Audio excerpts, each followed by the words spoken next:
Et voilà, bonjour les amis, bienvenue dans le Grenier de l'Écho, la seule émission de YouTube en direct et en différé, sans montage et sans trucage, où on a un autofocus qu'il faut régler parce que l'autofocus autofoque. Donc bienvenue à tous mes grenésiens et mes grenésiennes, les habitants du grenier, et regardez, on va digresser, discuter, parler ensemble en se posant une question: Poutine est-il fou ou sommes-nous tous stupides? Nous et pas lui, et lui moins fou que nous ne serions stupides. Bonjour les amis, eh bien écoutez, une actualité évidemment extrêmement chargée, dominée par cette histoire de guerre en Ukraine, avec des impacts économiques absolument majeurs, et ce n'est que le début. Donc s'il est de bon ton, de dire vive l'Ukraine, l'Ukraine est gentille, les Russes ils sont méchants, Poutine c'est le grand méchant loup, etc. Évidemment, mais une fois qu'on a dit tout ça, on n'a à peu près rien dit, et puis on n'a surtout ni réfléchi, ni pensé, ni analysé la réalité de l'état des forces en présence, ni non plus la réalité de ce qui pourrait se passer. On n'a pas non plus analysé quels sont les différents scénarios potentiels, vers où nous pourrions aller. Bref, Poutine est-il fou ou sommes-nous stupides? Si on se demande si Poutine est fou, il est intéressant d'une manière analytique de se demander si c'est pas nous qui sommes stupides. Et vous allez voir que le raisonnement qu'on va partager aujourd'hui, alors encore une fois, aucune vérité absolue ou intangible, mais ce raisonnement et ces éléments de réflexion que je vais soumettre à votre sagacité et que je voulais partager avec vous aujourd'hui, vont nous amener et m'amènent, moi, et me conduisent à donner une grande alerte rouge, donc restez jusqu'à la fin, mais une grande alerte rouge sur l'extension du conflit. Voilà, donc le conflit est en train de s'étendre, il va s'étendre, et pour le moment, ça sent extrêmement mauvais. Pour le moment, nous n'avons encore rien vu. Donc ça, c'est la conclusion de ce que je vais analyser aujourd'hui avec vous et sous votre contrôle. Et donc, évidemment, moi, ma réponse, c'est pas Poutine qui est fou, c'est nous qui sommes stupides. Et effectivement, il y en a un des deux qui se trompe. Donc soit nous on se trompe, soit Poutine se trompe, mais il est peu probable qu'on se trompe tous les deux, tous en même temps, et qu'on soit tous, si vous voulez, perdants dans le calcul théorique qu'on fait. Alors dans une guerre, on est tous perdants à la fin, surtout si on s'échange des bombes atomiques. Dans les guerres, ceux qui meurent et ceux qui meurent sous les bombes sont évidemment perdants. Mais quand on fait le raisonnement avec le cynisme des États et des puissants, il y en a un des deux qui se trompe, en tout cas à relativement court ou moyen terme. Et donc c'est cette question-là qui est la clé pour comprendre ce qui peut se passer dans les prochains jours et les prochaines semaines. Famine, inflation, choc énergétique, la menace de l'effondrement. Encore une fois, alerte rouge, je vais vous expliquer tout ça. Donc je vous disais, il y a 15 jours, je ne vous ai pas fait de vidéo la semaine dernière, parce qu'en fait, j'avais rien d'intelligent à vous dire, parce qu'il y avait tout simplement pas suffisamment encore d'éléments pour vous livrer une analyse qui soit un tant soit peu à la fois étayée, cohérente, et puis sur laquelle moi j'avais pu me forger mon intime et ma propre conviction. Mais je vous disais l'année dernière, en Europe, il n'y a pas de guerre courte, il n'y a pas de petite guerre, c'est pas simple, c'est pas facile, c'est pas des promenades de santé, et quand il y a la guerre, c'est jamais anodin. Vous voyez bien que 18 jours après, on est exactement dans ce schéma-là, c'est pas court, c'est pas facile, c'est pas anodin, il y a des morts, c'est terrible, c'est anxiogène, c'est angoissant, et il se passe de vraies choses évidemment. Alors, Poutine est-il fou ? Poutine est-il fou? Alors, ce qui est sûr, c'est qu'on peut dire que la guerre en Ukraine, aujourd'hui, c'est pas une promenade de santé pour l'armée russe. Que si Poutine avait pensé que ça serait facile, eh bien, il a complètement sous-estimé et la nation ukrainienne en tant que continuum et en tant que structure faisant nation. Il a également sous-estimé la résistance militaire que pouvait évidemment opposer l'armée ukrainienne face à des troupes russes, avec un autre facteur qui est très certainement des troupes russes pas forcément super motivées pour faire la guerre en Ukraine, contre des Ukrainiens beaucoup plus motivés pour défendre évidemment leur maison. Mais c'est pas que ça. Très clairement, on voit que militairement, la Russie temporise aussi. Elle lance pas des grands assauts. Alors il y a des morts, mais elle n'a pas encore rasé complètement Kiev, elle n'a pas rasé toutes les villes ukrainiennes, comme elle avait pu raser Grozny. Je ne suis pas en train de vous dire que Vladimir Poutine fait preuve d'une immense modération. Évidemment, les victimes et les morts et les blessés trouveraient ce genre de propos peut-être un petit peu déplacés, mais finalement, objectivement, militairement parlant, techniquement parlant, évidemment, ça pourrait être bien pire et les dégâts pourraient être bien plus importants. Donc il y a une forme de temporisation, non pas dans les dégâts, mais dans les offensives. Et cette temporisation, elle permet aussi de négocier en sous-main, et donc évidemment, il y a plein de tractations. Et ça va permettre aussi à la Russie de détruire des convois de livraison d'armes, et vous en avez eu un exemple aujourd'hui dimanche, avec une base qui a été bombardée à proximité directe de la Pologne, et qui est une base où, bien évidemment, arrivent de l'Ouest et des forces de l'OTAN et de la Pologne tous les missiles anti-chars qui permettent de dézinguer les chars russes et qui approvisionnent les fantassins ukrainiens, ce qui inflige des pertes importantes à la Russie. La Chine maintient son soutien et ses accords commerciaux avec la Russie et commerce en dehors du dollar et de l'euro. Donc bon, quand on voit ça, Poutine n'est pas forcément fou. Poutine n'est pas forcément fou de temporiser sur ses offensives militaires. Donc le fait que ça temporise, en fait, c'est pas forcément que Poutine est fou, que ça se passe très très mal. C'est aussi une stratégie militaire plus conforme à la réalité sur le terrain et à la difficulté. Soit on rentrait comme dans du beurre, soit on va prendre notre temps, sinon ça va être un bain de sang. L'Iran vient de bombarder une base américaine la nuit dernière en envoyant 12 missiles, rien que ça, d'Iran directement sur une base américaine située en Irak, dans le Kurdistan irakien du côté d'Erbil. Et il a fallu tordre le cou aux pays de l'OPEP pour qu'ils acceptent une légère augmentation de leur production pour permettre de faire baisser le cours du baril de pétrole. Donc pour le moment, quand on analyse ça, on ne peut pas se dire que Poutine soit complètement fou. Il y a plutôt une grande cohérence derrière la stratégie qui se dessine. Et puis alors si on continue, Poutine utilise l'arme agricole, l'arme aussi bien des cultures, donc de la production agricole, que l'arme des engrais, puisque l'Ukraine et la Russie sont parmi les deux plus grands greniers à blé du monde et sont également les plus gros producteurs d'engrais et d'engrais azotés notamment pour l'Ukraine. L'Ukraine est également le plus gros producteur de néon. On en parle très peu, mais qui est un gaz nécessaire à la fabrication des puces électroniques. Et vous savez, toutes ces puces et microprocesseurs dont on manque tant pour mettre dans nos voitures, dans nos ordinateurs, et qui ont entraîné autant de retard dans les chaînes logistiques, eh bien, on va connaître à nouveau des retards. Les prix de l'énergie explosent, entraînant une très forte inflation et plongeant évidemment les économies européennes dans une importante récession. Contrairement aux années 70 où nous avions des usines qui fabriquaient des chaussures, où nous avions des usines qui fabriquaient nos propres fusils, où nous avions encore la conscription, où nous avions encore notre propre monnaie, notre propre banque centrale, par rapport aux années 70 où évidemment nous étions, la mondialisation n'existait pas et nous étions extrêmement industrialisés comme pays, forcément, eh bien nous n'importions quasiment que et uniquement que des produits pétroliers énergétiques. Donc effectivement, l'inflation importée se cantonnait uniquement aux produits énergétiques. Le problème, c'est qu'aujourd'hui, on ne fabrique plus rien, on importe tout. Et donc l'inflation importée va porter à peu près sur tous les produits, en plus des produits énergétiques. Donc le choc inflationniste va être complètement décuplé par rapport à ce que nous avons connu dans les années 70. Les usines allemandes ferment faute d'approvisionnement en provenance des pays de l'Est, donc d'Ukraine, mais aussi de Russie.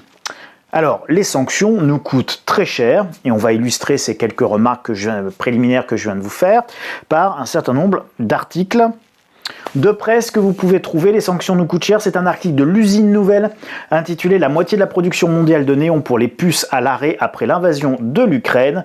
Et le problème, c'est qu'on a besoin de ce gaz pour pouvoir produire les puces, donc problème à venir. Les sanctions nous coûtent cher toujours. Ukraine, l'Argus Pro, les constructeurs allemands manquent de faisceaux électriques, 22 entreprises, 38 usines, 60 000 salariés dédiés à l'industrie automobile, dont 11 entreprises dédiées spécifiquement à ce type de composants. L'Ukraine représente ainsi 7% des importations de ces produits pour les constructeurs automobiles européens. Donc on a des usines fermées. les sanctions nous coûtent cher, toujours l'Europe et l'Afrique vont être très profondément déstabilisées sur le plan alimentaire. C'est Emmanuel Macron, à l'issue de son raout à Versailles avec les 27 pays européens. Pour Macron, l'Europe et l'Afrique seront profondément déstabilisées en termes alimentaires. D'ici 12 à 18 mois, bah oui, il n'y a pas d'engrais. Donc il y a non seulement pas de culture qui vont pouvoir être semées en Ukraine. En Russie, il va y avoir également des perturbations. Il n'y a pas d'engrais livrés, donc il va y avoir des perturbations sur toutes les cultures européennes. J'ai des copains qui travaillent dans des grosses sociétés qui fournissent des grosses quantités d'engrais. On leur a demandé, vous êtes bien gentils, mais surtout vous arrêtez de prendre les commandes des agriculteurs parce que on ne sait même pas ce qu'on va pouvoir avoir en stock et ce qu'on va pouvoir livrer. Donc vous ne prenez plus les commandes d'engrais, par exemple d'engrais azotés. La guerre qui a propulsé évidemment huile, blé, enfin tous les cours à des niveaux inédits. La flambée des cours des engrais dont l'Europe importe 30% de ses besoins de Russie. Plus le coût des carburants qu'on va mettre évidemment dans les moissonneuses-batteuses, dans les tracteurs, etc., etc. Alors, vous voyez, quand on regarde ça, on se dit que Poutine est pas forcément fou et que nous, on n'est pas forcément si intelligent que ça. Alors, allons plus loin. La Russie est-elle si isolée que cela? C'est une autre question importante à se poser. Souvenez-vous, je vous avais fait il y a 15 jours, dans la vidéo précédente, je vous avais mis cette petite carte pour vous montrer l'avancée de l'OTAN vers la Russie et donc rappeler quels sont les objectifs de Poutine. Donc Poutine, il a des objectifs qui sont extrêmement clairs. Faire reculer l'OTAN le plus loin possible de la Russie, c'est son premier objectif, et de les voir certainement pas s'installer en Ukraine. Rétablir un équilibre dans les relations internationales. Et vous êtes bien gentils les gars, mais moi ici je compte et j'aimerais qu'on écoute quand je dis quelque chose et j'aimerais qu'on m'entende. Et maintenir la souveraineté de la Russie dans le nouvel ordre mondial. Aucun gros mot là-dedans. Regardez, le nouvel ordre mondial, c'était la une il y a 15 jours du magazine Marianne. Derrière l'invasion russe, le nouvel ordre mondial, sacré titre de Marianne, qui met évidemment le doigt sur le sujet clé de ce qui est en train de se passer aujourd'hui en Ukraine et qui déborde évidemment de manière phénoménale les frontières ukrainiennes. Le nouvel ordre mondial, c'est quoi ? D'accord, là-dedans, il n'y a rien de délirant. Le nouvel ordre mondial, ce sont les structures de gouvernance d'un monde globalisé sous domination anglo-saxonne en général et américaine en particulier. Voilà, donc moi, si je dois vous définir ce que c'est que le nouvel ordre mondial, c'est ça. Le nouvel ordre mondial, c'est la tentative de créer des structures de gouvernance pour un monde globalisé, mondialisé, ce qui n'est pas illogique en soi, ce qui n'est pas complètement stupide. On peut, par exemple, regarder le défi climatique, si on veut pouvoir se déplacer, les flux, les capitaux, les marchandises, etc.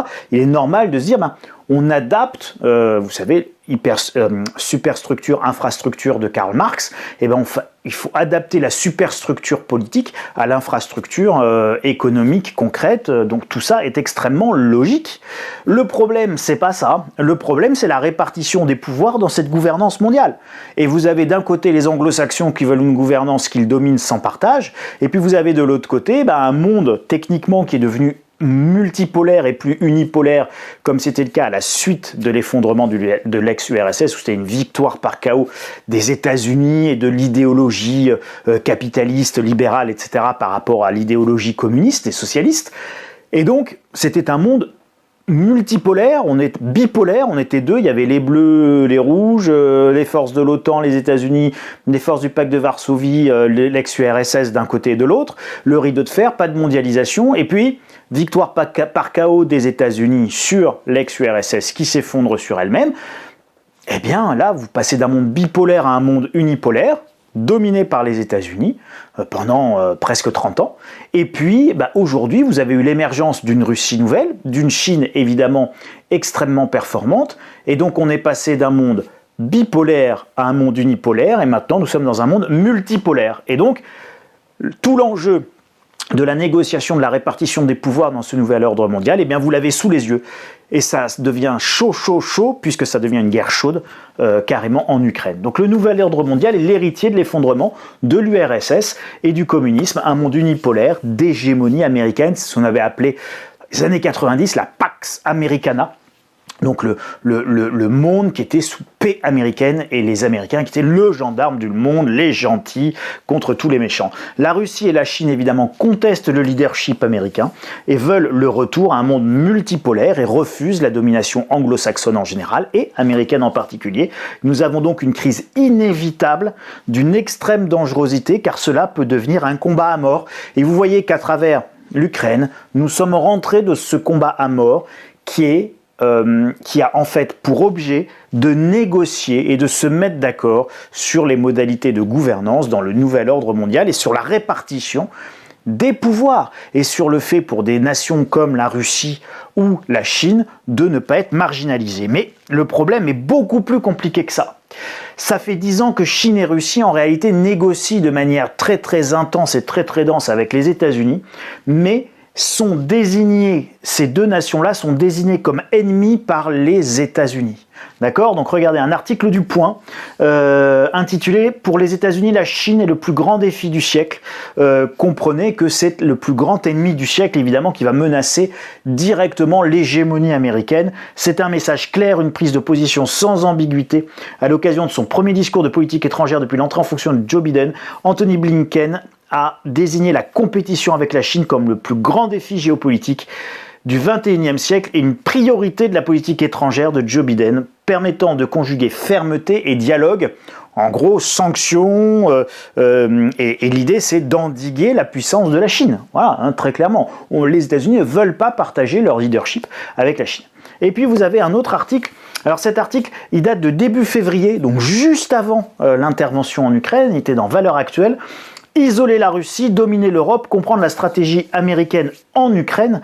Et donc, c'est vraiment l'idée, là encore, ça a toujours été d'isoler la Russie du reste de l'Europe. Et les États-Unis ont toujours poursuivi cette stratégie que d'isoler la Russie, d'empêcher la réunification du continent européen, donc d'isoler la Russie et de l'Europe, et essayer d'isoler la Russie également de l'Asie et de la Chine. Et quand vous regardez une carte, cette stratégie de diviser pour mieux régner, c'est diviser pour éviter Eurasia, d'accord? Et Eurasia, c'est quoi? Si on raisonnait dans Globalia, eh bien, Eurasia, ça va de l'Angleterre et du Portugal jusqu'au fin fond de la Sibérie et de l'Oural, et jusqu'à la Chine, à l'Asie et à l'Inde. Et vous avez ici le plus grand continent de la planète, le plus peuplé de la planète, le plus riche de la planète, le plus autonome de la planète, le plus résilient de la planète, le plus développé de la planète,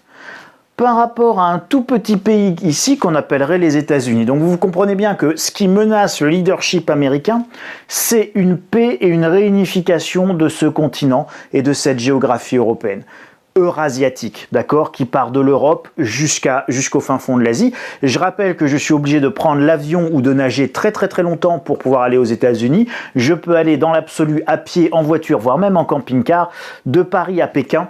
Le problème, c'est qu'il faudrait que je passe par l'Ukraine et que c'est pas très sûr actuellement, mais vous voyez bien que, eh bien voilà, on peut se déplacer, on peut même aller en train jusqu'à Pékin, on peut aller en train jusqu'à Moscou.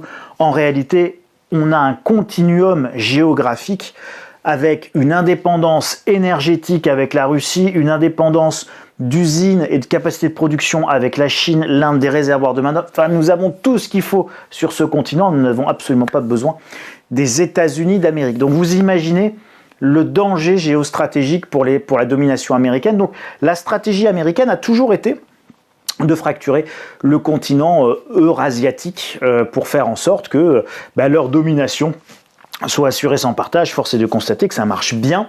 L'ennemi de mon ennemi est mon ami naturel. Poutine est-il donc fou ou sommes-nous complètement stupides? Sun Tzu, l'art de la guerre.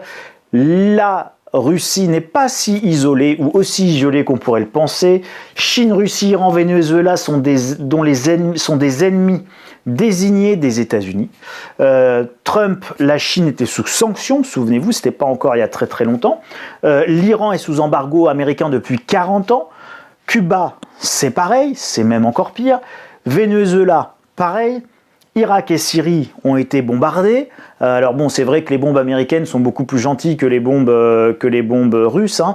Donc les morts des bombes américaines sont des bons morts, tandis que les morts des bombes russes sont des mauvais morts. Pour moi, toutes les morts sont regrettables et toutes les guerres devraient essayer d'être évitées.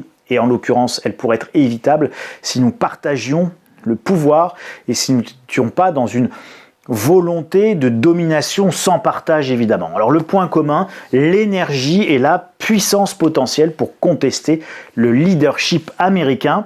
Qui ne réfléchit pas et méprise l'ennemi sera vaincu. Sun Tzu, l'art de la guerre. Poutine est-il fou ou sommes-nous stupides? Attention, ne nous laissons pas infléchir dans nos réflexions par ces anathèmes. Poutine est fou, mais que fait-il? Voilà, ça empêche de réfléchir, et c'est ce qui vous amène là. Qui ne réfléchit pas et méprise l'ennemi sera vaincu. Ne partez pas du principe que l'ennemi est fou, irrationnel, débile, taré ou complètement stupide.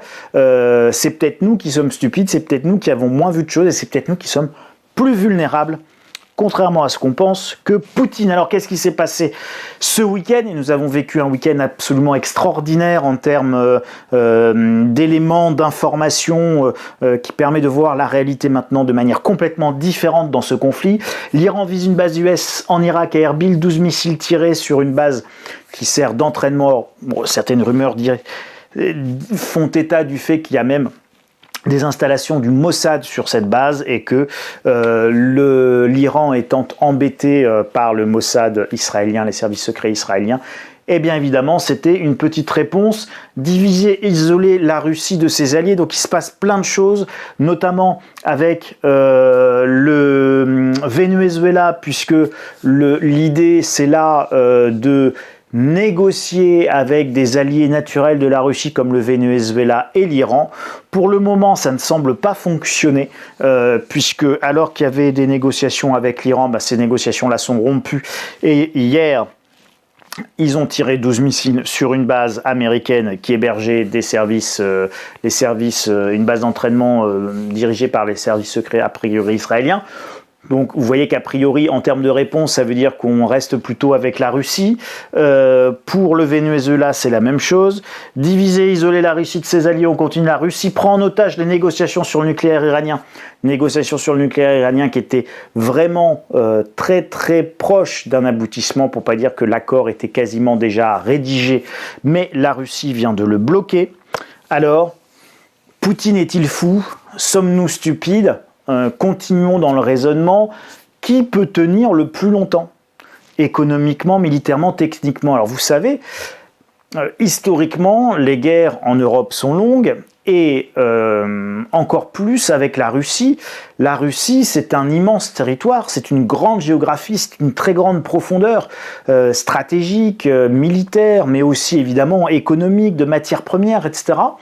Donc, il y a une puissance en Russie, conférée par la géographie russe et conférée par l'âme russe et conférée par un peu, je dirais, l'autonomie, voire même presque l'autarcie ou l'autosuffisance russe, qui n'a rien à voir avec la résilience que nous pouvons avoir dans nos pays européens aujourd'hui, où nous n'avons pas de profondeur géographique, nous n'avons pas de profondeur en termes de ressources, de matières premières, etc. Nous sommes extrêmement dépendants. Donc, qui peut tenir le plus longtemps économiquement, militairement, techniquement? Mais écoutez, Napoléon, depuis Napoléon, on le sait. Adolf Hitler pensait qu'il ferait mieux que Napoléon, il n'a pas fait mieux que Napoléon et il s'est fracassé lui aussi dans sa tentative d'envahir la Russie URSS à l'époque. Il est vraiment pas dit qu'on fasse tellement mieux cette fois-ci. Donc, Poutine est-il fou ou sommes-nous stupides? Encore une fois, la question mérite d'être posée. Alors, Poutine a-t-il sous-estimé les effets de la guerre? Alors, on pourrait dire que Poutine n'est pas fou, mais enfin, c'est pas parce qu'il n'est pas fou qu'il s'est pas planté. Lui, dans son analyse, alors, Poutine, lui, il sait ce qu'il veut. moi, je ne sais pas si on sait, nous, ce qu'on veut. Et en tout cas, on n'a pas l'air d'avoir beaucoup de choses à négocier ou à proposer à la Russie, ce qui explique ce point de blocage, et donc ce qui explique maintenant quand vous savez ce qu'on dit de la guerre, la guerre c'est le prolongement de la politique par d'autres moyens. Là on est exactement dans ce cas-là. Il veut forcer l'Occident à négocier, Poutine, en prenant un avantage militaire, en démontrant sa totale détermination. Donc c'est ce qu'il est en train de faire. Il pense ne pas être si isolé que ça, sinon il ne le ferait pas. Nous n'en sommes qu'à la première étape du conflit, et la Chine n'est pas encore entrée en scène dans ce conflit. Si la Chine rentre dans ce conflit, ne serait-ce que par des mesures économiques, alors évidemment, ça va changer toute la donne. Mais vous imaginez bien que la Russie, en fait, elle n'a pas besoin des exportations de calva normand. Je voyais un reportage aujourd'hui sur BFM parlant d'une société qui exporte du calva normand. Alors c'est dramatique et c'est très triste pour cette société qui fait 30% de son chiffre d'affaires en exportant son calva normand en Russie. Mais enfin, les Russes pourront parfaitement se passer du calva normand et puis tout le reste, de toute façon, ils peuvent l'acheter à la Chine et toute l'énergie, ils l'ont pour eux. Donc finalement, ils n'ont pas tant besoin de nous que nous n'avons besoin d'eux. Alors, souvenez-vous, je disais, la montée des tensions, c'était l'hypothèse 2 de la vidéo précédente, se poursuit, probabilité 80, on est 80%, on est exactement là-dedans. Donc, là, les tensions continuent à monter, c'est pas fini. Aujourd'hui, ça a été un bombardement très proche de la frontière polonaise. On peut même penser qu'il y a dans les morts dans cette base-là qui a été bombardée par les Russes. On peut même imaginer qu'il y ait des soldats occidentaux ou des agents des services occidentaux qui apportaient les armes ou qui livraient les armes. Donc, on est dans ce scénario où la montée des tensions se poursuit et donc nous sommes dans une escalade. Et je vous disais également dans la vidéo précédente, question subsidiaire, que fera la Chine, annexer Taïwan, négocier Taïwan, peut-on sanctionner la Chine, etc., etc. Donc, il n'est pas dit, et je vous parlais de la Corée du Nord également, donc tout ça, il n'est pas dit que ça se passe si bien que ça et qu'on soit complètement en position de force. Imaginez que demain la Chine dise moi finalement je suis d'accord avec les Russes, votre histoire de gouvernance mondiale dans le nouvel ordre mondial, ça me convient pas. Donc nous avec les copains russes, voilà ce qu'on veut. Et puis tant que vous ne nous le donnez pas, les chinoiseries, vous pouvez toujours les attendre. Donc adieu vos vaches cochons, iPhone, iPad et tout autre produit technique ou non technique produit en Chine, vous n'en aurez plus. Donc l'Europe dépend du gaz et du pétrole russe pour une large part. L'Europe dépend de la Chine pour à peu près tout le reste. En ce qui concerne les approvisionnements et le remplissage de nos magasins, si vous retirez le Made in China, il n'y a plus grand-chose, la Chine évidemment étant l'usine du monde. Le monde dépend également des ressources alimentaires russes et ukrainiennes, sans oublier les engrais produits en Russie ou en Ukraine. Donc famine, hyperinflation alimentaire, enfin c'est quand même un vrai sujet quoi. Quand Macron vous dit ça a le potentiel de déstabiliser l'Europe et l'Afrique, il a raison. Et puis qui dit déstabiliser l'Europe et l'Afrique, vous imaginez les vagues migratoires, la gestion des vagues migratoires potentielles, si l'Afrique se met à avoir faim, ça risque d'être extrêmement compliqué à gérer. Militairement parlant, nous avons envoyé 17 000 missiles anti-chars aux forces ukrainiennes, 2000 missiles Stinger là qu'on met sur les épaules et puis on dézingue les hélicoptères et les avions avec. C'est super, mais peut-on mener un effort de guerre sans des pièces détachées provenant de Chine ? Vous voyez, ça va être compliqué de maintenir un effort de guerre alors qu'on n'a pas d'usine, on n'a pas vraiment d'usine, on n'a pas d'autonomie militaire, on a là aussi globalisé nos chaînes de production. Donc en France, on produit plus le fusil FAMAS, on achète le fusil à l'étranger, qui lui-même achète des pièces ailleurs. Les cartouches de nos fusils sont achetées, je crois, au Qatar ou aux Émirats Arabes Unis. Enfin bon, mais c'est plus en France. Donc si vous voulez, tout ça est mondialisé. Donc si vous manque une petite puce, un petit miroir, un petit machin, votre char il fonctionne pas, votre lance-missile vous pouvez pas le terminer. Qui peut durer le plus longtemps à ce petit jeu-là? Est-ce que c'est nous avec notre complexité de chaîne logistique ou est-ce que c'est la Russie avec une armée finalement beaucoup plus rustique, quand bien même elle est technique? Alors, Poutine est-il fou ou sommes-nous stupides? Vous voyez que la réponse est vraiment pas si simple et qu'il faut beaucoup plus nuancer ça que les anathèmes qu'on peut entendre et qui, encore une fois, nous empêchent de réfléchir et d'avoir une vision analytique de la situation. Alors, la Russie est très déterminée, guerre en Ukraine, en cours, vous voyez, donc c'est d'aujourd'hui même, au moins 35 morts sur une base militaire bombardée près de la Pologne selon les autorités locales. La Russie avait prévenu qu'elle prendrait pour cible les convois d'aide militaire envoyés en Ukraine à l'armée ukrainienne et qui lui font subir des pertes importantes, donc ce qu'elle considère comme un acte de guerre. C'est bien, c'est pas bien, ça vous plaît pas, c'est comme ça va se faire bombarder. C'est chose faite et c'est un signe d'aggravation évidente du conflit.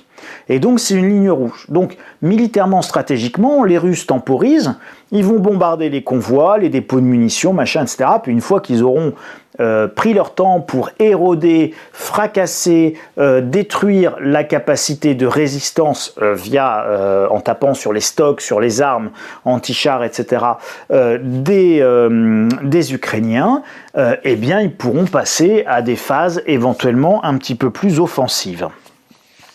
Conclusion, les difficultés militaires russes, en fait, ne sont qu'un des paramètres de l'équation globale. C'est pas du tout le seul élément à regarder, à prendre en compte. Hein. Donc BFM vous fait ces petites cartes, là j'ai l'impression de me retrouver à l'époque de l'A5 et de Jean-Claude Bourré nous faisant la guerre en Irak et puis nous bouger les petites divisions en 1991 pour Tempête du désert avec la division Daguet pour la France, etc., etc. Les plus anciens s'en souviendront.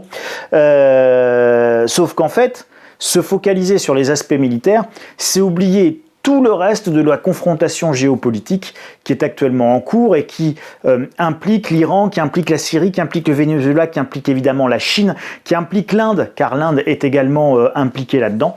Donc l'objectif de la Russie, ça reste sa place dans le nouvel ordre mondial et c'est un sujet qui évidemment est partagé de manière intime par la Chine, qui reste un pays traumatisé par son épisode au début du siècle dernier où elle a été colonisée, humiliée, dominée par la puissance occidentale avec une population, avec de l'opium, etc., etc. Donc la Chine est traumatisée par ça. Et si vous ne comprenez pas ça, vous ne pouvez pas comprendre l'âme chinoise et la volonté politique aujourd'hui chinoise de prendre sa place et toute sa place dans le nouvel ordre mondial. Et la Chine préférera la guerre, et la Chine préférera une guerre à une nouvelle humiliation et domination. Et la Chine comme la Russie pensent que si elles sont dominées, elles seront humiliées, et elles préfèrent la guerre à l'humiliation. C'est bien, c'est mal, vous êtes d'accord, vous n'êtes pas d'accord, vous préféreriez vivre sans guerre et en étant complètement humilié, c'est votre choix, mais c'est le choix ni des élites russes aujourd'hui, ni des élites chinoises, et c'est ce qui rend la situation extrêmement dangereuse et qui tend aujourd'hui, évidemment, vers ni plus ni moins qu'une troisième guerre mondiale, et nous sommes vraiment au bord de ça. Hein. Donc, troisième guerre mondiale ne veut pas forcément dire une guerre nucléaire, mais nous sommes au bord d'un conflit mondial majeur de très haute intensité. L'un des deux camps se trompe certainement sur ses capacités et sur sa capacité à durer. Et je pense que le camp qui se trompe sur sa capacité à durer, c'est le camp européen aujourd'hui. Les États-Unis ont un territoire qui est loin, un territoire où il y a de l'énergie, un territoire où il y a des capacités de production, et puis les États-Unis sont capables de rien avoir et de créer beaucoup très rapidement. Donc je ne suis pas très inquiet pour les États-Unis. C'est un immense pays qui est capable de faire de grandes choses. Mais parce qu'ils ont une géographie, ils ont des ressources, ils ont des matières premières, etc., etc. Nous n'avons pas ça en Europe. Donc je pense que nous, en revanche, en Europe, nous nous trompons complètement sur nos capacités à affronter l'ogre russo-chinois. Hein. Si la Russie bénéficie d'une alliance très solide avec la Chine, alors la Russie pourra évidemment tenir un effort de guerre beaucoup plus long et beaucoup plus longtemps que l'Europe de l'Ouest menée par les États-Unis. Et si la Chine, évidemment, rentre dans la partie, ce sera une démondialisation extrêmement violente. Alors, compte tenu de la situation, compte tenu de ce qui se passe, compte tenu d'un certain nombre d'autres informations que je ne partage pas ici, mais que je partage dans le Flash Stratégie pour mes abonnés à la lettre Stratégie, vous allez pouvoir télécharger dans les prochaines heures un flash spécial intitulé Alerte rouge, gros problème en vue. Très gros problème en vue. Alors avec qu'est-ce qui se passe réellement également sous les radars, et ça je vous en parle dans ce dossier, quels seront les impacts majeurs économiques à court terme, parce que ça va arriver très vite et ça va vous débouler dessus avec des conséquences à 3 semaines, et le rôle spécifique que la Chine a commencé à jouer là-dedans, et va sans doute continuer à jouer là-dedans. Et je vous explique tout ça. Et évidemment, les mesures d'urgence à prendre immédiatement, parce que vous avez à peu près 10 jours avant que les gens se rendent compte de ce qui se passe, 10 à 15 jours au mieux avant que les gens comprennent les conséquences que ça va avoir, et donc il faut profiter de ces 15 jours pour prendre un certain nombre de mesures avant les autres pour vous protéger du mieux que vous pourrez. Voilà, donc de toute façon vous vous abonnez pour ceux que ça intéresse. Bon, pour tous les lecteurs, c'est dans vos espaces lecteurs, et pour tous ceux qui veulent s'abonner ou en savoir plus, insolenciae.com/boutique, ou là-haut, je vous mets un petit i, là, machin, vous pouvez cliquer dessus, puis ça va vous amener sur la bonne page. Sinon, en dessous, dans la description, vous avez un lien, évidemment, pour aller vous abonner. Si cette vidéo vous a plu, vous pouvez vous mettre un gros pouce, un gros doigt bleu en disant « ouais, c'est super ». Vous pouvez évidemment la partager sans modération, vous pouvez vous abonner à la chaîne Le Grenier de l'Écho, vous pouvez activer les petites notifications en cliquant sur la petite cloche qui doit être en bas à droite de votre écran, et puis évidemment vous pouvez vous abonner gratuitement sur le site insolenciae.com à la lettre d'information quotidienne gratuite, et puis n'oubliez pas, vous pouvez aussi me suivre sur Twitter @insolenciae en code Twitter. Voilà les amis, et bien écoutez, une semaine extrêmement chargée, terriblement chargée même, et vous allez voir une guerre qui va a priori continuer à s'aggraver, avec des négociations en sous-main qui sont absolument dantesques pour un objectif, le partage du pouvoir dans le nouvel ordre mondial, avec d'un côté le camp américain qui se veut unipolaire, et de l'autre côté la Russie, la Chine, et dans une moindre mesure l'Inde et d'autres pays non alignés comme l'Iran, le Venezuela, etc., qui veulent évidemment un nouvel ordre mondial multipolaire dans lequel ils puissent avoir leur autonomie, leur souveraineté, leur liberté. C'est un combat très dur, c'est un combat très difficile, et c'est un combat dont nous serons tous les victimes latérales. Alors prenez grand soin de vous, prenez bien soin de vous. L'inflation va être très importante, et donc commencez à vous y préparer. Et je suis là pour essayer modestement de vous aider du mieux que je peux pour y voir plus clair, pour bien anticiper et pour éviter le danger, parce que un homme averti en vaut 2, mais un homme préparé en vaut 4, comme disait mon pépé. Sur ce, merci à vous. À très bientôt mes chères grenésiennes et mes chers grenésiens. Je vous retrouve la semaine prochaine pour un nouveau JT du Grenier. À bientôt, au revoir.